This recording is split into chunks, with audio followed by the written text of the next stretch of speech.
Olá, olá, olá! Tudo bem com vocês? Tudo bom? Bom, vamos lá começar a gravação. E vocês sabem quando a gente começa a gravação que a gente tem a nossa vinheta de sempre. Olá! Bem-vindos ao Papo na Arena, seu podcast semanal onde a gente indica e troca ideias sobre conteúdos que a gente leu, ouviu, assistiu, sempre trazendo a visão de produtos para discussão. Eu sou o Arthur e que dia bom para estar vivo, viu? Eu sou a Júlia e a gente quase atrasou o podcast porque eu não ia chegar a tempo. Eu sou o Arthur e, puxa, hoje tem Copa do Mundo, né? Bom, e no programa de hoje a gente vai falar um pouquinho sobre como C-Levels estão usando AI de fato mesmo na prática, no dia a dia e quais as implicações disso nas empresas e nas estruturas.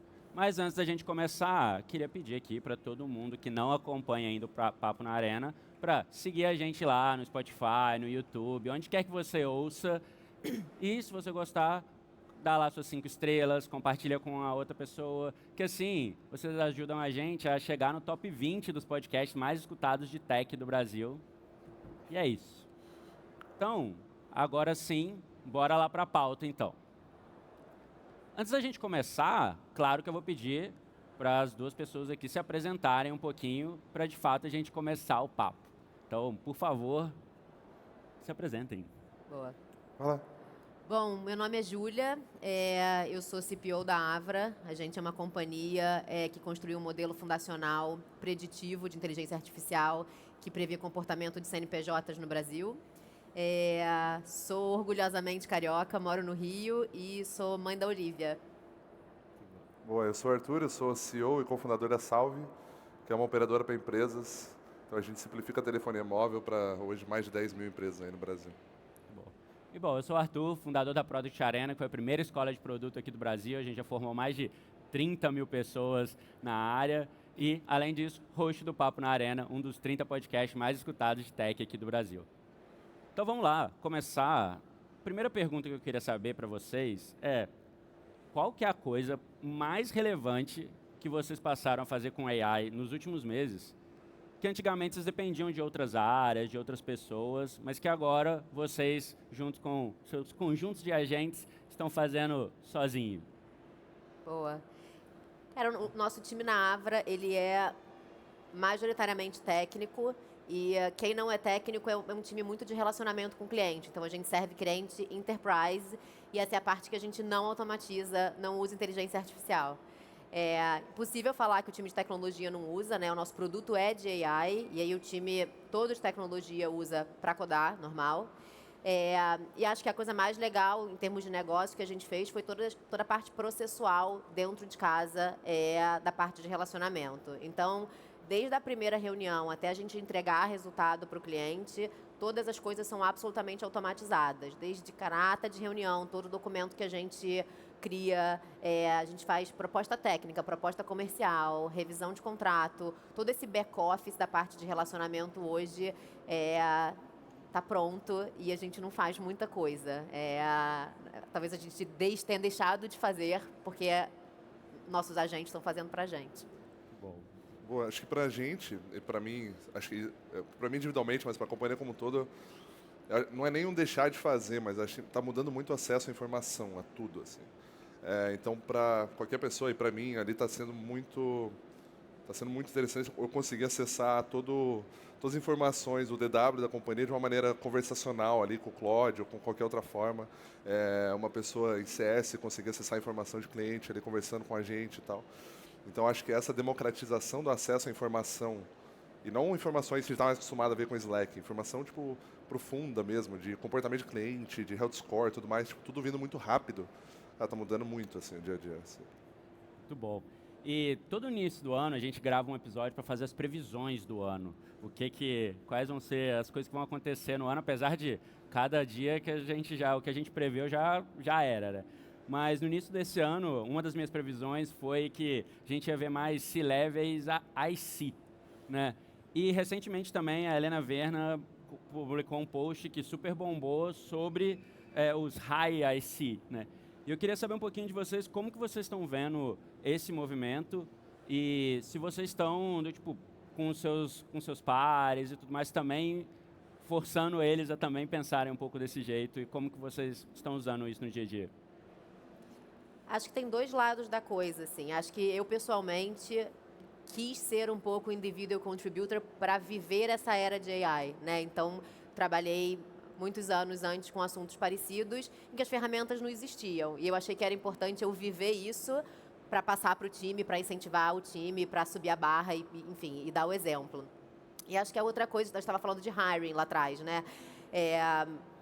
Acho que cada vez mais os times são menores, não por uma maneira intencional, mas a gente naturalmente precisa de menos braços para realizar as coisas.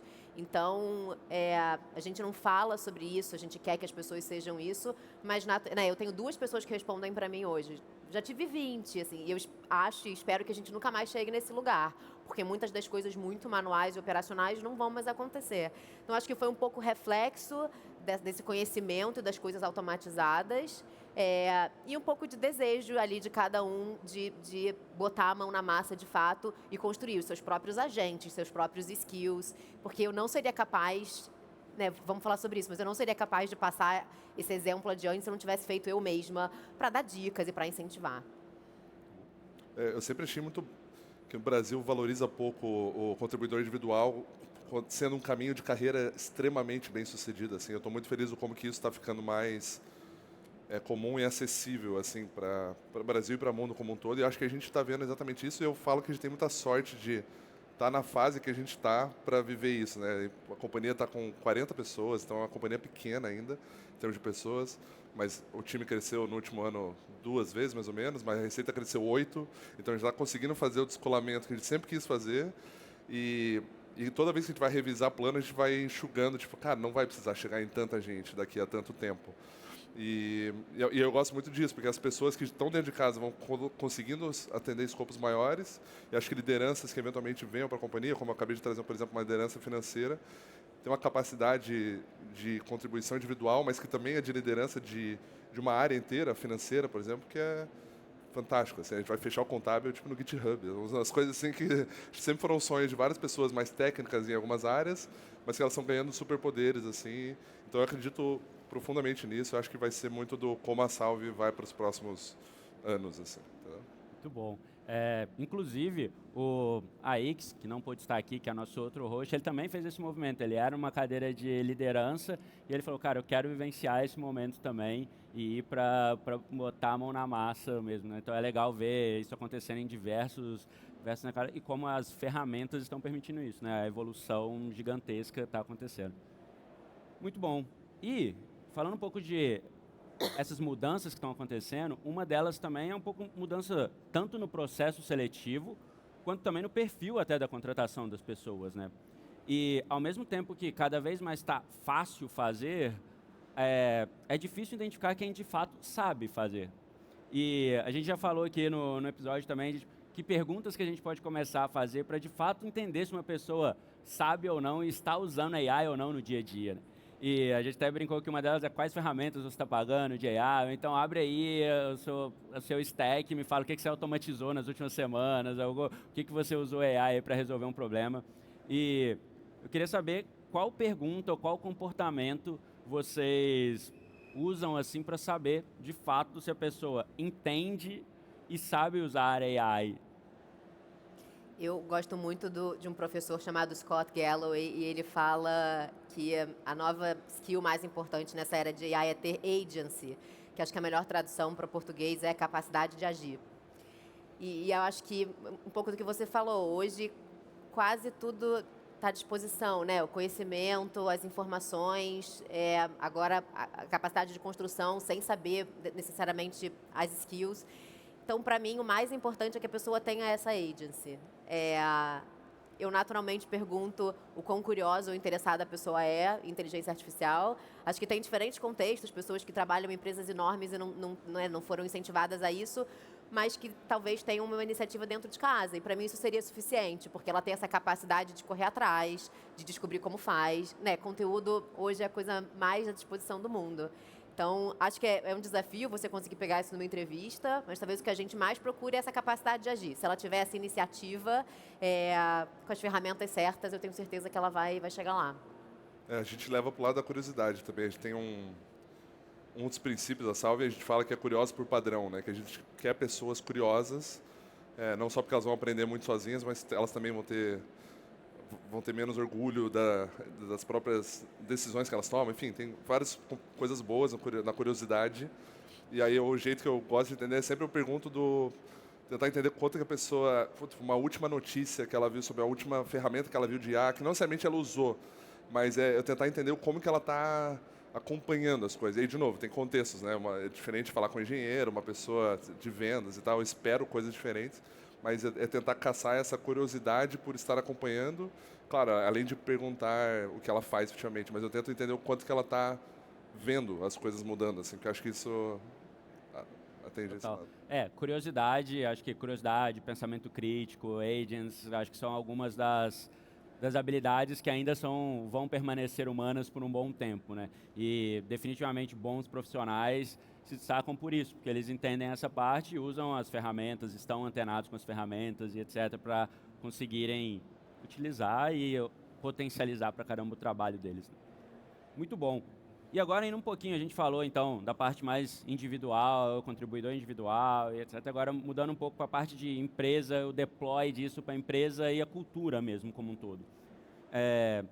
Como que esse deploy de pensamento builder, ou outro nome que a gente pode dar, mas como que no contexto de vocês foi essa estratégia? Assim? Porque, naturalmente, a gente da área de tecnologia tem um pouco mais disso, né? Tá mais antenado, tá com as ferramentas, etc.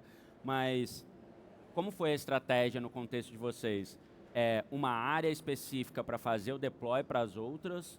Ou cada área tem um champion, uma pessoa que é responsável por fazer esse deploy? Ou um mix dessas duas coisas, etc. Como que vocês estão fazendo esse processo?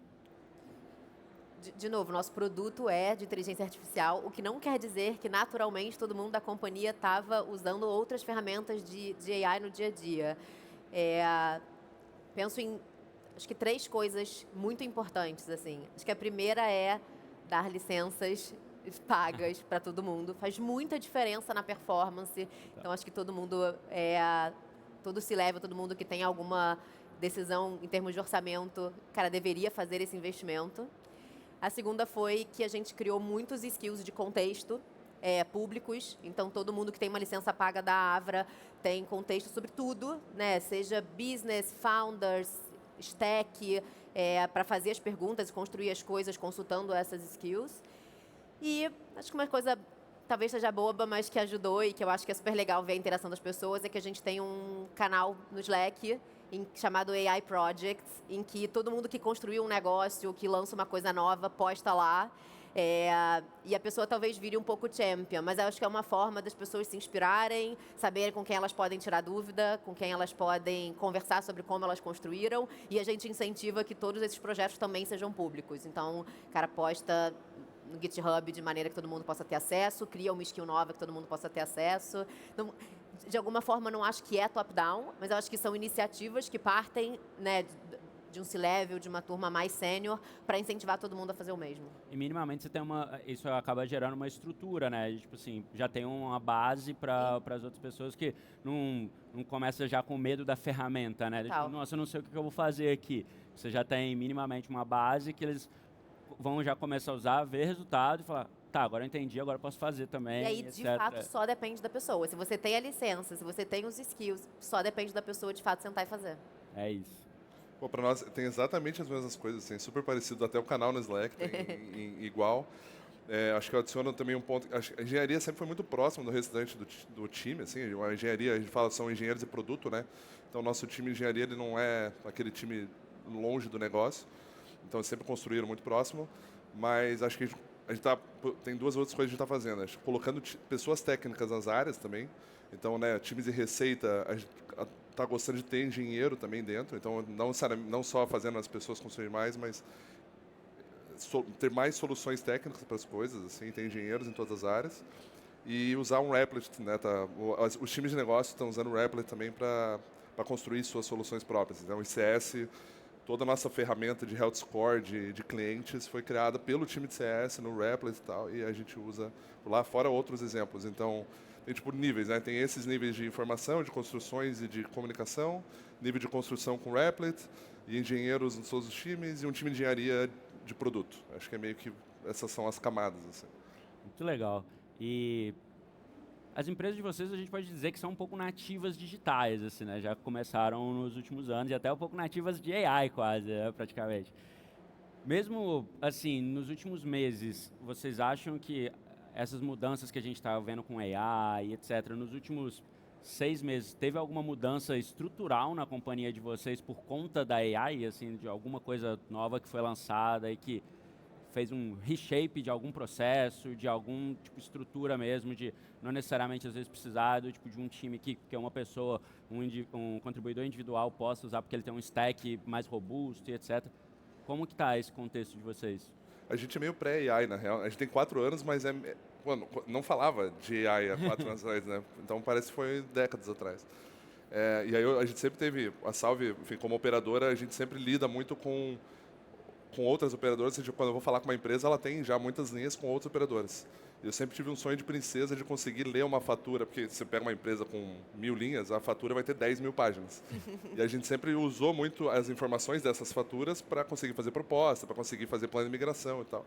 Meu sonho de princesa era conseguir fazer isso muito rápido, né? Então hoje há pouco tempo a gente conseguiu de fato ter uma AI, não é nem um LLM ali, a gente fez meio que um SLM, não é nem algo mega complexo, é um parse assim legal, mas não deixa de ser AI, mas que atendeu a um sonho que a gente pensava que ia demorar mais tempo para fazer, assim, que é eu no meio de uma call conseguir receber uma fatura de 20.000 páginas e voltar com uma proposta montadinha do tipo, olha, cancele essas linhas se migra para esse plano, hoje você gasta X, na Salve você gastaria Y.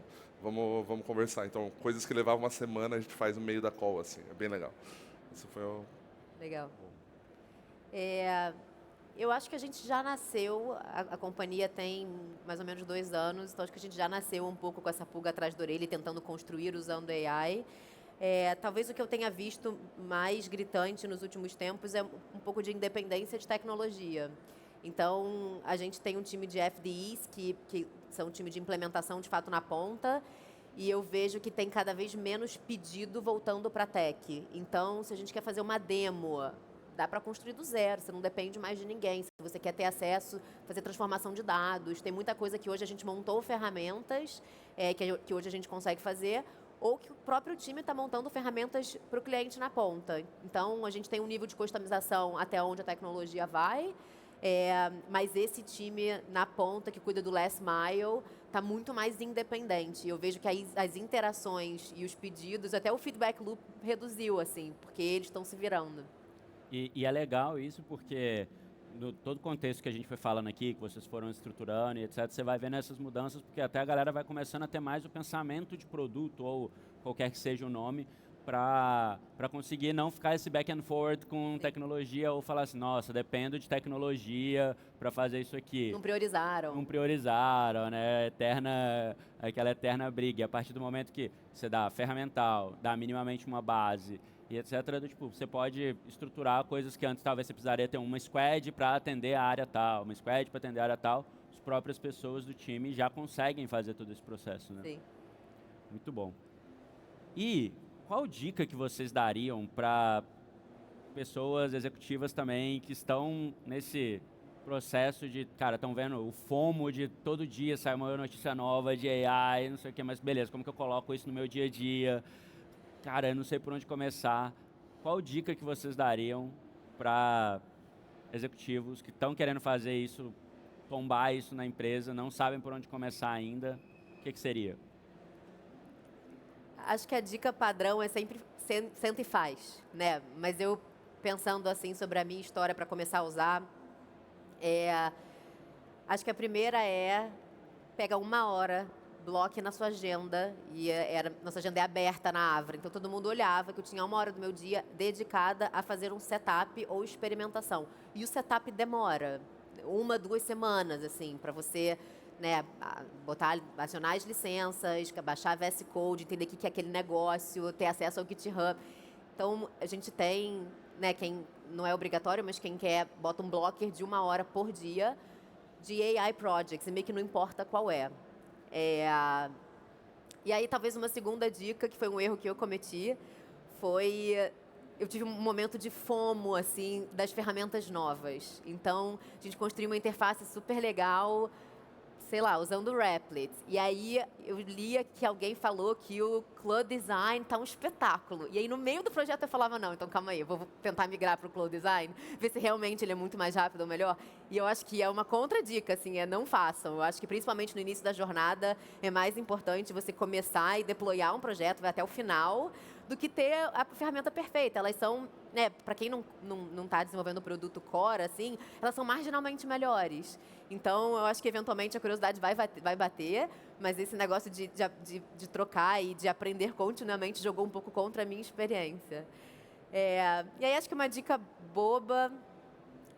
existe um aplicativo chamado Couch to 5K, então sofá até 5 quilômetros, super famoso em outros países, que faz uma pessoa, em acho que um mês, correr 5 quilômetros. E aí criaram um Couch to 5K de AI, em que você tem 15 minutos por dia, é super interativo, assim, ele fala exatamente o que você tem que fazer, começa com... pague uma licença, depois ele te ensina a escrever prompt, até você deployar um primeiro projetinho, mas ele vai te dando de graça, vai te dando todas o caminho das pedras para você ir evoluindo nessa jornada. E aí é legal, porque você coloca qual projeto você quer no início, você coloca qual projeto você quer entregar em 30 dias, para quem você vai apresentar, e ao longo desses 30 dias você vai construindo isso com 15 minutos. É bem simples, bem bobinho, mas acho que para quem está na estaca zero, assim, é uma dica legal para começar. Esse material é da Hillary, se não me engano, e tá no Lenny que postou, né? Isso aí. E aí a Hillary, que é uma das... Inclusive, ela era a Product Lead da UP. Legal. E é super legal, é bem Eu bom conhecia mesmo. o de corrida, que é super Aham. maneiro. É uma coisa de áudio que te ensina, de fato, a evoluir, medir coração e tal. E achei genial o que fizeram para tecnologia. Foi bem legal, muito bom. Não, pô, já deu todas as dicas. Eu ia no mesmo caminho, então não tenho muito a adicionar. Essa exposição, para mim, acho que é o principal, assim. Eu também acho que no final das contas, quanto mais você consegue, primeira coisa, colocar a mão na massa, e um ponto que você falou aí que está lá nesse passo a passo também, é isso de pagar a licença, né? Porque tipo, naturalmente, a partir do momento que você pagar, você vai desbloquear mas você não vai bater na parede ali. Você pode até usar tanto que vai comer todos os seus tokens, mas de fato você já não começar a partir de gastar o básico, usar o básico, que normalmente tem os modelos um pouco menores, etc. Falar, putz, isso aqui não funciona, né? Você desanima sem entender de fato o potencial. Exato, muito bom. E a gente tem um bloco no podcast também, vocês conhecem, que é o produto da semana. E aí, eu já tinha avisado para vocês, e eu quero saber qual que foi o produto da semana de vocês. Meu produto da semana foi um ruído branco para fazer minha filha dormir à noite. Foi uma semana agitada, com 2 dias de Web Summit, pouco sono, que sou fã. A minha semana foi super atípica também. A gente está com um stand aqui no outro pavilhão ali, e a gente trouxe um orelhão. A gente reformou um orelhão inteiro. E aí tem que colocar um orelhão aqui dentro, né? Então, eu tive que alugar uma Fiorino e enfiar um Fiorino na parte de trás. Enfim, colocar o orelhão na Fiorino. Eu vou ter que fazer isso de volta hoje ainda. Então, o produto da minha semana atípica, o meu produto foi uma Fiorino que salvou o stand da sala. Muito bom. E o meu produto da semana, na verdade eu vou falar 2 produtos da semana, porque, bom, a gente está no Web Summit, então pode falar 2. Um vai ser o físico, que eu sou sneakerhead, né? Eu comprei o especial da Nike da Copa mesmo, então Air 3 Retro Brasil aqui, vamos, tomara que a gente ganhe a Copa, né? Vamos, especial. E o segundo, que eu não posso deixar de falar, que é o Replit, porque, bom, e hoje aconteceu uma coisa, ontem, na verdade, aconteceu uma coisa que foi incrível, e aí eu acho que, pô, super vale a pena falar. Tem o segurança do nosso stand, estava acompanhando a galera apresentando o Replit, mostrando e etc. E hoje ele chegou mostrando pra gente que ele fez o site da marca da roupa dele. Ele mostrou pra gente, ele falou, olha assim, o que eu consegui fazer com o Replit. Então, eu sempre gosto de falar que realmente é uma ferramenta que ajuda a sair do zero pro infinito, né? Nem só pro 1, né? E que acessível para qualquer pessoa, assim. Então, acho que esses são meus 2 produtos da semana. Boa. Bom, estamos chegando ao fim aqui do nosso primeiro episódio no Web Summit. E eu queria deixar aqui, antes da gente finalizar, para vocês acharem onde que encontram vocês, se vocês estão com vaga aberta, coisas do tipo, dar os recados finais de vocês. Boa. Acho que o meu recado é convidar todo mundo para conhecer a Avra. A gente está com um site novinho, documentação técnica recém-aberta. A gente montou um foundation model do zero, então super deep tech, tecnologia do Vale do Silício sendo construída no Brasil, que é motivo de orgulho para a gente. A gente está contratando quase em todas as áreas, então bastante gente de tecnologia, naturalmente. A gente tem um time de pesquisa super profundo, PhD, time de data science, de data platform. Eu, pessoalmente, estou procurando uma pessoa de marketing, se alguém quiser ou se alguém puder indicar.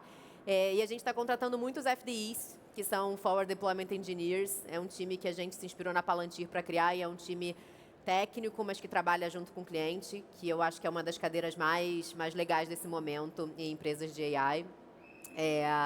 Enfim, estou super aberta para conversar, me procurem no LinkedIn ou podem falar direto com a Avra. Boa. Também conheçam a Salve, quem não conhece ainda. A gente, no tema AI, a gente também está servindo muito como operadora para agents, né? Se você constrói um agente para WhatsApp, você vai precisar de uma linha para criar esse agente. Isso já é uma parte bem relevante da nossa receita em 1 ano. Então, se você tiver construindo um agente no IA, use Salve, vai ser bem mais fácil do que outras alternativas mais tradicionais. Podem me acompanhar no LinkedIn, eu sou ativo lá, posto direto algumas coisas por lá. Muita coisa boa, inclusive. Muita coisa boa. Tem o YouTube também, eu tenho um podcast assim, que eu entrevisto CEOs, founders no carro, levo eles de um lugar para o outro e vamos falando no caminho, Contramão. Como que é o nome do Contramão. canal? Contramão. O canal é Arthur Negrão, o programa é Contramão. Então, enfim, me acompanhe por lá, no Instagram eu faço algumas coisas também, então procurem Arthur Negrão, Arthur sem H, e é isso. Muito bom. E bom, meu recado final, na verdade eu tenho 2 recados finais aqui. Foi aniversário da minha avó no início da semana, então mandar um salve para minha avó aqui, para deixar registrado. E o segundo foi aniversário de um grande amigo meu também, Lucas Matos, então feliz aniversário.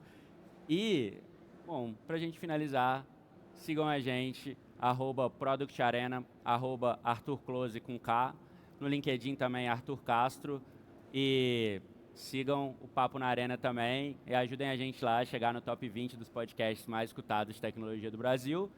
E muito obrigado pela presença. A gente se vê na Arena. Valeu!